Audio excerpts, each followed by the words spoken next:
Let's go. नमस्कार मित्रांनो, आज दिनांक 30 मे 2024. चला इंग्रजी बोलूया. टू हॅवची वर्तमान काळातील रूपे हॅव, हॅज यांचा संयुक्तपणे अर्थ असा होतो: च्या जवळ असणे, ला असणे, चे असणे, च्या मालकीचे असणे. ए.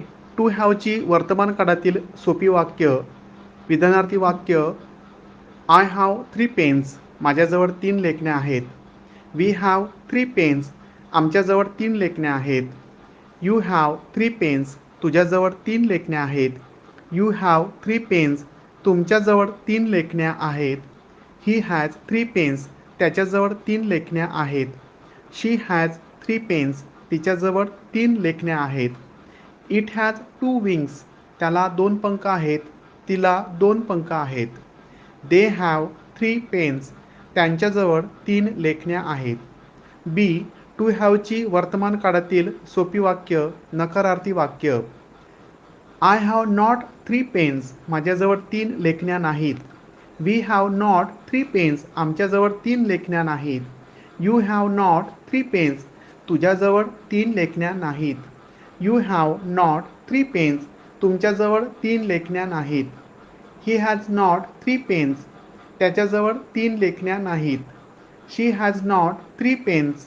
तिच्याजवळ 3 लेखण्या नाहीत. It has not 2 wings. त्याला 2 पंख नाहीत. तिला 2 पंख नाहीत. They have not 3 pens. त्यांच्याजवळ 3 लेखण्या नाहीत. सी. टू हॅवची वर्तमान काळातील सोपी वाक्य, प्रश्नार्थक वाक्य: हॅव आय 3 पेन्स. माझ्याजवळ 3 लेखण्या आहेत का? Have we 3 pens. आमच्याजवळ 3 लेखण्या आहेत का? Have you 3 pens.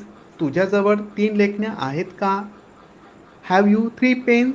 तुमच्याजवळ 3 लेखण्या आहेत का? Has he 3 pens. त्याच्याजवळ 3 लेखण्या आहेत का? Has she 3 pens. तिच्याजवळ 3 लेखण्या आहेत का? Has it 2 wings. त्याला 2 पंख आहेत का? तिला 2 पंख आहेत का? Have they 3 pens. त्यांच्याजवळ 3 लेखण्या आहेत का? डी. टू हॅवची वर्तमान काळातील सोपी वाक्य, नकारार्थी प्रश्नार्थक वाक्य: हॅव आय नॉट 3 पेन्स. माझ्याजवळ 3 लेखण्या नाहीत का? Have we not 3 pens. आमच्याजवळ 3 लेखण्या नाहीत का? Have you not 3 pens. तुझ्याजवळ 3 लेखण्या नाहीत का? Have you not 3 pens. तुमच्याजवळ 3 लेखण्या नाहीत का? Has he not 3 pens. त्याच्याजवळ 3 लेखण्या नाहीत का? Has she not 3 pens. तिच्याजवळ 3 लेखण्या नाहीत का? Has it 2 wings. त्याला 2 पंख नाहीत का? तिला 2 पंख नाहीत का? Have they not 3 pens. त्यांच्याजवळ 3 लेखण्या नाहीत का?